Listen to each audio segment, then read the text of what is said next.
मैनू गालां कड्ढे तो मैनू आराम पता होंदा।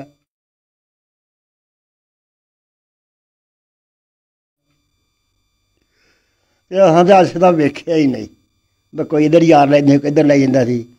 माँ दी ने बूहा खुला छड्ड छड्डना मेरा शकीला केड़ होया इसदा ते शकीले कदों आना कदों ना आना ते रोटी उन्हें ना भरजाइया को मंगनी पक्की होई तो खा लैनी। मैं अपने कमरे च बैठा समझ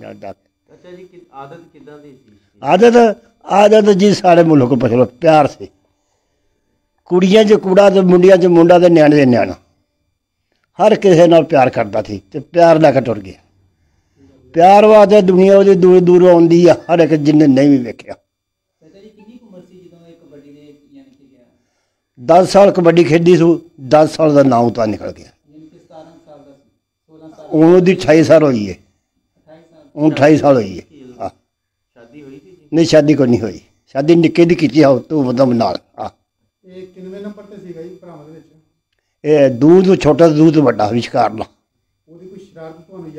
शरारत बस मैंने छेड़ छड़ते मैं गाला कट छड़ता हाँ और आई ही जाता थी। हाँ दोज मेरे नाल प्यार बड़ा करता सी। इधर आया तो इधर मेरे पैसे बोझे च पा गया वाह हैं चल जफा मार दिया मगर पहला मैं गाला मैनू कटे। लेकिन अल्लाह पाक तुहानू सबर देवे। पंजाब दे विच ना इंडिया दे विच बहुत ज़्यादा लोग जिहड़े ओह पसंद जवान उम्र जिहदा बेटा टुर जाए इहो जिहा बेटा ना इहो सूरत लभनी है ना इहो जिहा बेटा लभना।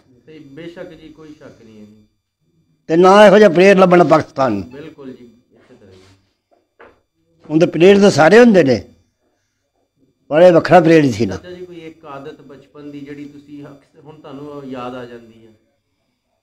बड़े शरारती तो बड़ा ही ना मेरे नाल।